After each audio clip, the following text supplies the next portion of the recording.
This channel does not promote any violent, harmful, or illegal activities. All content provided by this channel is meant for an educational purpose only. আরে কম দে কিন্তু খাঁটি দে MDH Kashmiri লাল লঙ্কার গুঁড়ো। আরো একটা গুরুত্বপূর্ণ update রয়েছে, Kamlesh, over to you. Subhajit, একটা দারুণ জিনিস আমাদের দর্শকদের জন্য দেখাবো, যেটা দেখলে অনেকটা বুঝতে পারবেন। অনেকের মনে হচ্ছে না 400 কিলোমিটার ওপরে রয়েছে, অথচ 28 ঘন্টা লেগে যাবে পৌঁছতে। সেইটাই বোঝাবো। ইউরোপিয়ান স্পেস এজেন্সি আমাদের যে এই মুহূর্তের আপডেট দিচ্ছে, দেখো এটা হচ্ছে বিশ্বের এই মুহূর্তের ম্যাপ, যেটা কালো সেটা এই মুহূর্তে, সেখানে এখন রাত চলছে, যেটা আলোকিত সেই অংশটাতে এখন দিন চলছে। যদি ভালো করে দেখা যায়, এটা হচ্ছে আমেরিকা, এই হচ্ছে ফ্লোরিডা। এই অংশ থেকে উড়েছে আমাদের যে ফ্যালকন 9 রকেট, এটা উড়েছে এবং এখন আন্তর্জাতিক স্পেস স্টেশন, মানে ডেস্টিনেশন, গন্তব্য যেখানে পৌঁছবে এই রকেটটা, সেটা রয়েছে এই অংশে। দেখো এটা কোথায়, এই হচ্ছে ভারত, আমাদের দেশ ভারত। এখানে রয়েছে এটা আরব সাগরে। এই মুহূর্তে আন্তর্জাতিক স্পেস স্টেশন রয়েছে আরব সাগরের ওপর দিয়ে, এবং এটা ক্রমশ ভারত মহাসাগরের দিকে যাবে এবং পরে অস্ট্রেলিয়া, এটা অস্ট্রেলিয়া, এই অংশটা দেখো, এই অংশটা অস্ট্রেলিয়া। অর্থাৎ আরব সাগর থেকে ভারত মহাসাগর হয়ে অস্ট্রেলিয়া হয়ে আবার পরবর্তীকালে এটা আমেরিকার ওপরে চলে আসবে। অর্থাৎ এই যে আন্তর্জাতিক স্পেস স্টেশনটা, সেটা কিন্তু মুভ করছে, মানে অনেকটা এগিয়ে চলে যাচ্ছে। ফলে তার সঙ্গে তাল মিলিয়ে ছুটতে হবে। এই যে ফ্যালকন রকেটের এই মুহূর্তে যেটা আমরা দেখেছি, ড্রাগন ক্যাপসুল, সেটা এখন একাই এগোচ্ছে, সে পৌঁছবে, তারপরে ডকিংয়ের প্রসঙ্গ আসবে। সেই কারণেই কিন্তু 28 ঘন্টা সময় লেগে যাচ্ছে। আরেকবার এই অংশটা দেখাবো। এই মুহূর্তে কত অল্টিটিউডে রয়েছে, 417 কিলোমিটার, মানে 400 মাটি থেকে 417 কিলোমিটার ওপরে রয়েছে আন্তর্জাতিক স্পেস স্টেশন। ল্যাটিটিউড লঙ্গিটিউড আমি যেটা বললাম যে আরব সাগরের ওপরে রয়েছে, এবং এই মুহূর্তে স্পিড আমরা যেটা মোটামুটি সর্বোচ্চ স্পিড হচ্ছে 28,800 কিলোমিটার এই পার আওয়ার। এই মুহূর্তে 27,586 কিলোমিটার প্রতি ঘন্টা এই স্পিডে এগোচ্ছে আন্তর্জাতিক 27,000 কিলোমিটার পার আওয়ার। ভাবো গতিবেগ, আমাদের প্লেন ওড়ে বড় জোর 800 থেকে 900 কিলোমিটার পার আওয়ারে, এটা এগোচ্ছে 27,586 কিলোমিটার পার আওয়ার। এই মুহূর্তে দেখো অনেকটা এগিয়ে এলো। আমরা কথা বলতে বলতে দেখলাম যে খানিকক্ষণ আগে পশ্চিম এশিয়ার ওপরে ছিল, সেটা খানিকটা আরব সাগর, এখন আরব সাগরের মাঝামাঝি চলে এসছে এবং ক্রমশ ভারত মহাসাগরের দিকে এগোচ্ছে। এখানে প্রতি 93 মিনিটে একবার করে পাক খাচ্ছে এই আন্তর্জাতিক মহাকাশ স্টেশন। 16 বার, যারা ভেতরে বসে রয়েছেন, আমরা দিনে একবার সূর্যাস্ত দেখি, সূর্যোদয় একবার দেখি, ওরা 16 বার সূর্যাস্ত হয় এবং সূর্যোদয় দেখেন। এ দেখো আরব সাগর থেকে এগিয়ে যাচ্ছে। অর্থাৎ এইখান থেকে ফ্লোরিডার এই অংশ থেকে উড়েছিল যে ড্রাগন ক্যাপসুল, অ্যাক্সিওম 4 মিশনের মহাকাশযান, আন্তর্জাতিক স্পেস স্টেশন এখানে রয়েছে। এই মহাকাশযানের সঙ্গে ছুটতে ছুটতে একটা সময় গিয়ে তার কাছে পৌঁছবে। পৌঁছানোর পর ডকিং, অর্থাৎ তার দরজা খুলে যাবে, ভেতরে মহাকাশচারীরা পৌঁছবেন। এই কারণেই 28 থেকে 28.5 ঘন্টা সময় লাগছে। Subhajit, thank you very much. এই প্রশ্নটা ছিল যে 28.5 ঘন্টা কেন, কি হয়, তার একটা ইঙ্গিত অন্তত পক্ষে পাওয়া গিয়েছে। আমার সহকর্মী কমলেশ চৌধুরী এই মুহূর্তে গোটা বিষয়টা আমাদের সামনে সুন্দর করে তুলে ধরছিলেন যে ঠিক কি হয় এই 28.5 ঘন্টা ধরে, আর এই 28.5 ঘন্টার জার্নিটা ঠিক কিরকম, আর এখনো পর্যন্ত কোথায় কোথায় কিভাবে তারা এগিয়েছে সেই বিষয়টা অনেকটাই জানতে পারা যাচ্ছিল। এক কথায় বলতে গেলে সফলতার সঙ্গে এগিয়ে যাচ্ছে এই মিশন।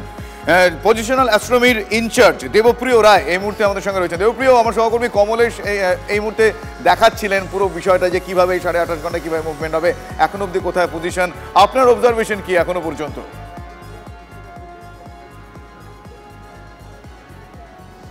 এখনো পর্যন্ত যা দেখা যাচ্ছে তাদের তো যে আমাদের মিশন ঠিকঠাকই এগোচ্ছে, এবং কালকে বিকেল 4:30 সময় এটা ডকিং হবে।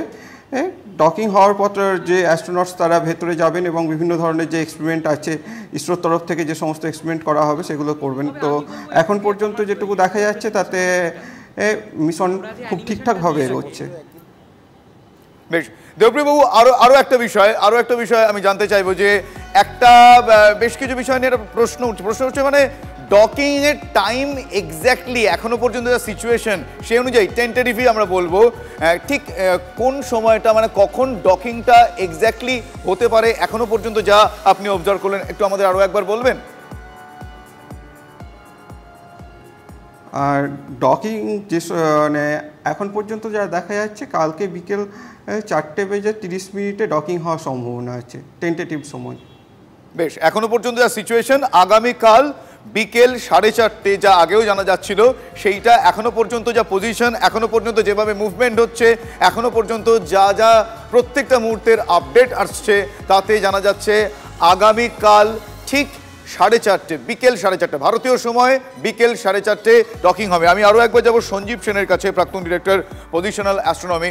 সঞ্জীববাবু, এখনো পর্যন্ত এই মুহূর্তে এই যে 28 ঘন্টা, দীর্ঘ 28 ঘন্টার একটা স্যাটেলাইট চিত্র দেখিয়ে আমার সহকর্মী কমলেশ বোঝাচ্ছিলেন, এই 28 ঘন্টায় মূলত কোন কোন বিষয়গুলো মেন ফোকাস অফ মনিটরিংয়ে থাকে? যেটা থাকে সেটা হচ্ছে ঠিক পথে এগাচ্ছে কিনা, মানে যে ট্রাজেক্টরিতে এগাতে হবে এবং যে স্পিড মেনটেন করতে হবে সেই স্পিড মেনটেন করে এটা ফাইনালি ইন্টারন্যাশনাল স্পেস স্টেশনের কাছে পৌঁছে ওয়ে পয়েন্ট 0 অর্থাৎ ইন্টারন্যাশনাল স্পেস স্টেশন থেকে 400 মিটার নিচে ওয়ে পয়েন্ট 0-তে প্রথমে পৌঁছাতে হবে। সেই জায়গাটায় পৌঁছানো, এইখানে কিন্তু ড্রাগন স্পেস ক্যাপসুলের যে নিজস্ব থ্রাস্টার আছে তার কিন্তু ম্যানুভারিং এ সেই থ্রাস্টার অন করে এই ম্যানুভারিংটা করা হয়। এগুলো যদিও অটোমেটেড, কিন্তু যদি কখনো মনে হয় পাইলটের যে এটা এক্স্যাক্টলি ঠিক হচ্ছে না বা কমান্ড যদি আসে নাসা থেকে বা পৃথিবী থেকে যে এটা ঠিক মতো হচ্ছে না, তখন কিন্তু ম্যানুয়াল ইন্টারভেনশনের প্রয়োজন পড়ে। সেক্ষেত্রে কিন্তু পাইলটের ভূমিকা থাকে। তো থ্রাস্টার প্রয়োগ করে এটাকে ঠিক জায়গায় ওই 400 মিটার ওয়ে পয়েন্ট 0-তে রাখা, 400 মিটার নিচে, তারপরে এরকম ভাবে ঘুরে গিয়ে 220 মিটার দূরে ওয়ে পয়েন্ট 1-এ আসবে, তারপরে একদম 20 মিটার সামনে আসবে, সেটা হচ্ছে ওয়ে পয়েন্ট 2।